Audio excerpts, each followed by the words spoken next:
Men erimni sevaman. Chindan ham sevaman. Lekin har tun u yonimda pishillab uxlayotganida men ko'zlarimni ochib tavba qilaman. Chunki mening vujudim uniki bo'lsa ham xotiralarim boshqa odamga tegishli. O'z akamga. Buni eshitish dahshatli. Bilaman. Siz hozir mendan nafratlanyapsiz. Meni hukm qilyapsiz. Agar Berov menga shu gapni aytsa, men ham uning yuziga tupurgan bo'lardim.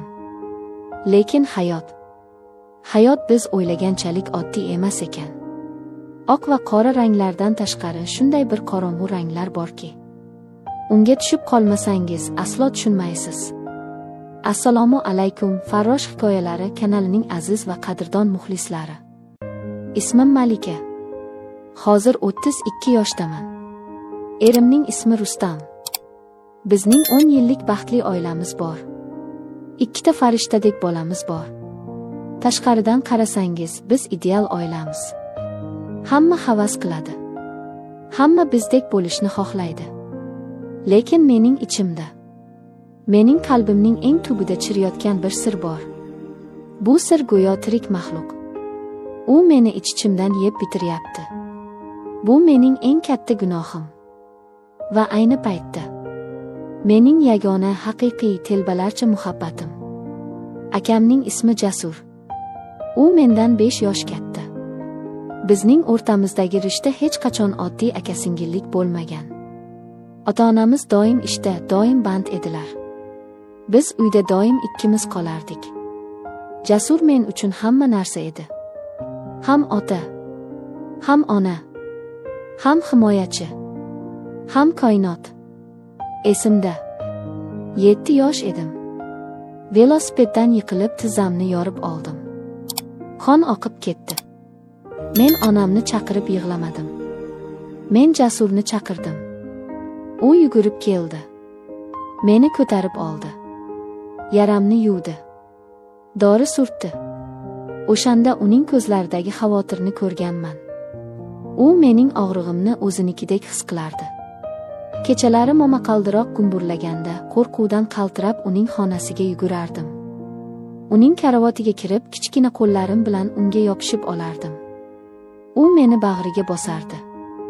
"Qo'rqma, Malikam. Men borman. Seni hech kim xafa qila olmaydi", derdi. Uning bo'ynidan keladigan o'sha bolalarcha atir-sovun hidi men uchun dunyodagi eng tinchlantiruvchi ifor edi. Uning bag'ri mening xavfsiz orolim edi.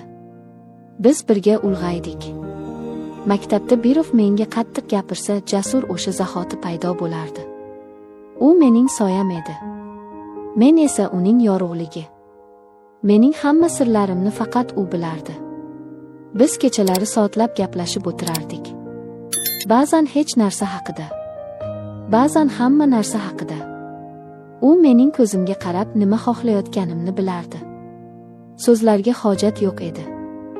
Bizning qalbimiz bir xil ritmda urardi. Boshqalar uchun biz shunchaki inoq aka-singil edik. Lekin ich-ichimizdan bu qonqardoshlikdan ham chuqurroq g'alati bir bog'liqlik edi. O'smirlik davrim boshlandi. Yigitlar menga e'tibor bera boshladi. Lekin mening hech qaysi munosabatim uzoqqa cho'zilmasdi.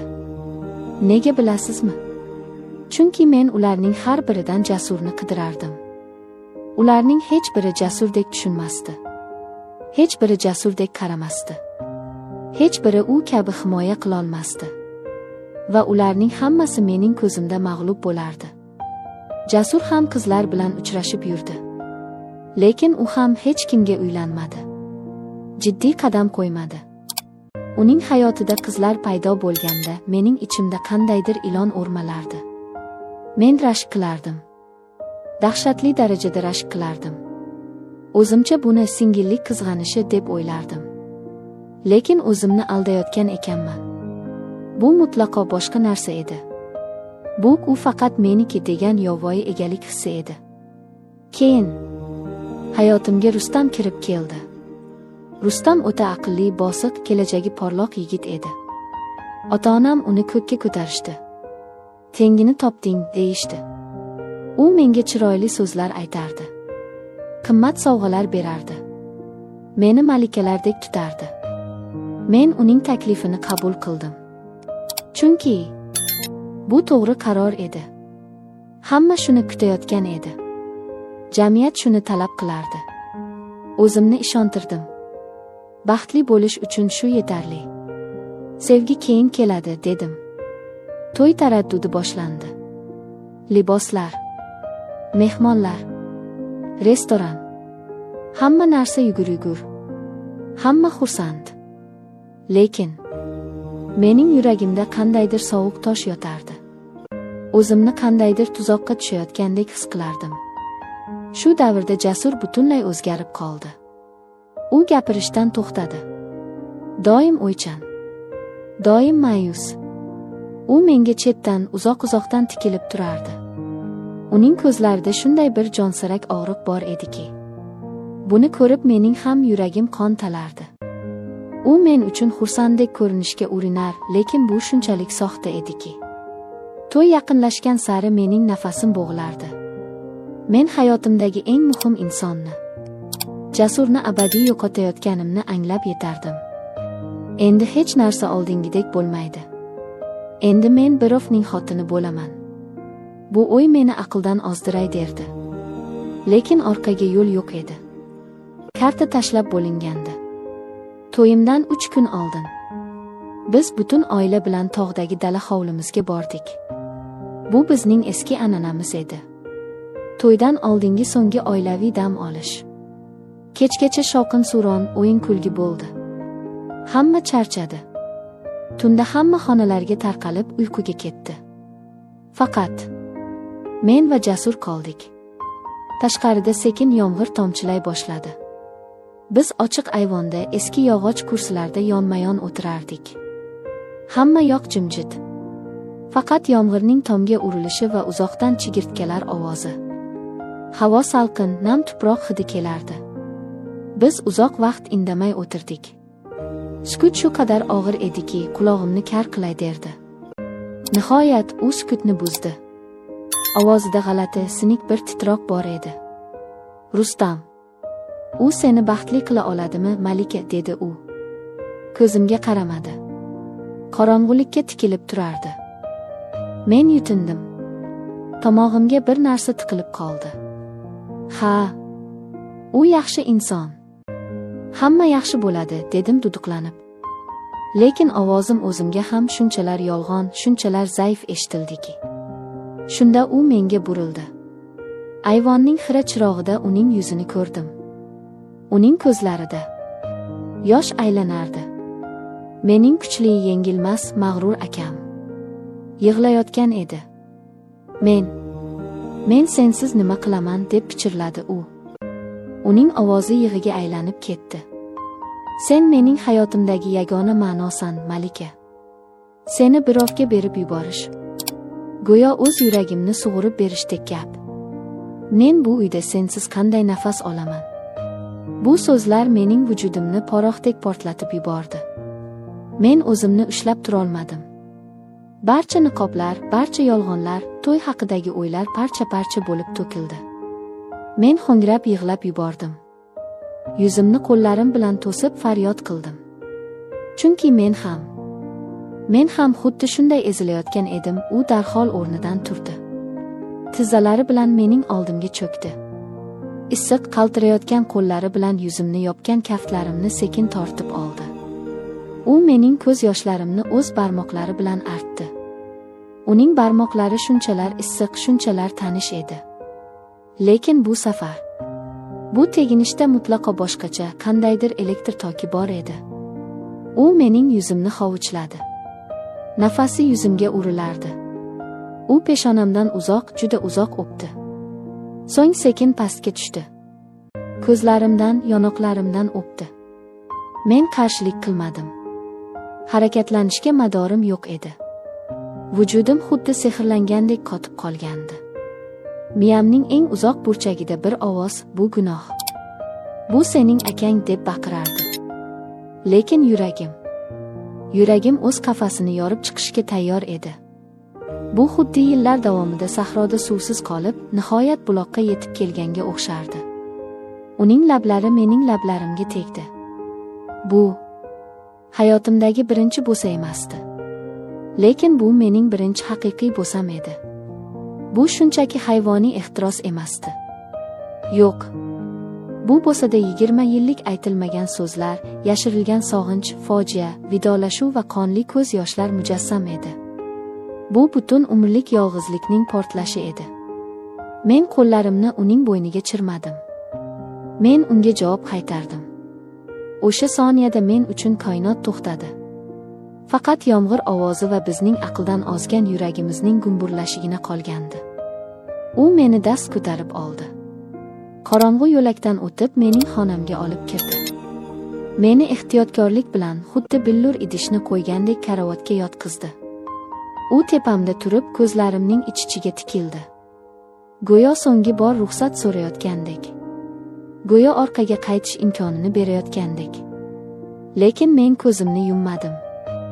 Men unga qarab turdim. Bu mening o'z xohishim edi. Mening ongli gunohim edi. U sekin titrayotgan qo'llari bilan libosimni yecha boshladi. Uning har bir harakati shunchalar mayin, shunchalar muqaddas ediki, go'yo u ibodat qilayotgandek edi. Men ham unga yordam berdim. Tanamiz bir-biriga tekkanda butun vujudim olov bo'lib yondi. Bunda zarracha uyat, zarracha ifloslik sezilmasdi.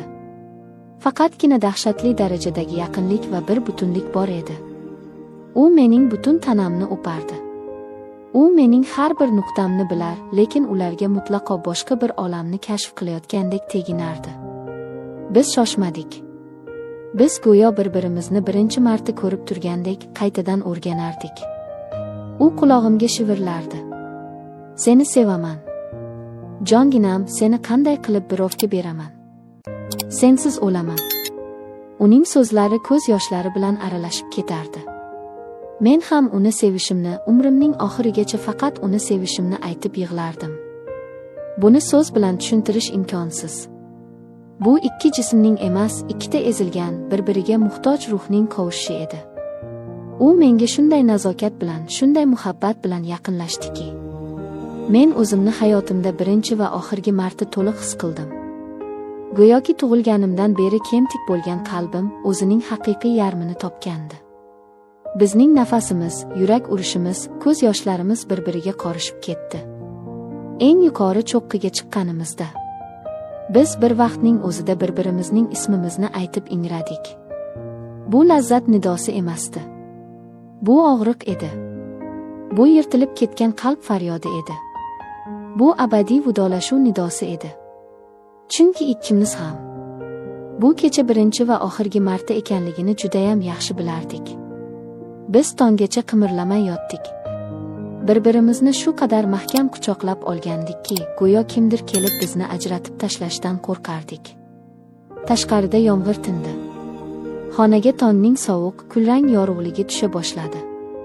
Men yuzimni ko'tarib unga qaradim. Uning yuzida qotib qolgan yosh izlari bor edi. U hamon yig'lardi. Men ham indamadim. Biz gaplashmadik. Bunga hojat yo'q edi. Biz chiziqni kesib o'tgandik. Biz o'rtamizdagi pok insoniy rishtani o'z qo'limiz bilan, sevgimiz bilan o'ldirgan edik. O'sha tong biz bir-birimiz bilan abadiy xayrlashdik. Ham aka-singil sifatida, ham telba oshiqlar sifatida. 2 kundan so'ng men oppoq kelinlik libosda Rustamning yonida qotib turardim. Hamma qarsak chalar, tabriklar, qanday baxtli kelin deb havas qilardi. Men jilmayardim. Lekin ich-ichimdan men o'lik edim. Mening ruhim o'sha yomg'irli tunda, o'sha xonada qolib ketgandi. To'yxona markazida yuzlab odamlar orasida men Jasurning nigohiga to'qnash keldim. U uzoqdan menga qarab turardi. Uning ko'zlarida endi na mehr, na sevgi bor edi. Uning ko'zlarida faqat o'lik bir sovuqlik, dahshatli bir bo'shliq bor edi. U men uchun o'sha lahzada abadiy begona odamga aylandi. Bizning sirimiz bizni biriktirmadi, aksincha oramizga yengib bo'lmas beton devor qurdirdi. O'sha kundan beri 10 yildan oshdi. Biz Jasur bilan ko'rishib turamiz. Oilaviy bayramlarda, yig'inlarda. Lekin biz hech qachon Hech qachon yolg'iz qolmaymiz. Biz o'sha tun haqida biron marta ham gaplashmadik. Ismiga ham yuzlanmadik. U mening erimga ajoyib pochcha. Bolalarimga mehribon tog'a. Hech kim, hatto ota-onam ham hech narsani sezmaydi. Jasur ham uylandi. Uning ham o'z hayoti bor. Men Rustamni hurmat qilaman. Uni qadrlayman. U haqiqatan ham yaxshi er, ajoyib ota bo'ldi. U menga tinch, barqaror hayot berdi. Mening oilam butun. Lekin har kuni men vijdon azobida o'taman. Erimning ko'ziga qarab, unga qilingan mudhish xiyonatimni eslayman. Bu mening xochim. Buni bir umr ko'tarib o'taman. Lekin ba'zan uyda yolg'iz qolganimda, yomg'ir yoqqanida men o'sha tunni eslayman. O'shanda his qilgan vujudimni kuydirgan olovni eslayman. Tan olish qanchalik dahshatli bo'lmasin, men o'sha kechadan boshqa hech qachon hech kim bilan o'zimni u qadar tirik, u qadar baxtli his qilmadim. Bu mening qora gunohim va bu mening hayotimdagi yagona haqiqiy muhabbatim. Men bu sirni o'zim bilan tuproqqa olib ketaman.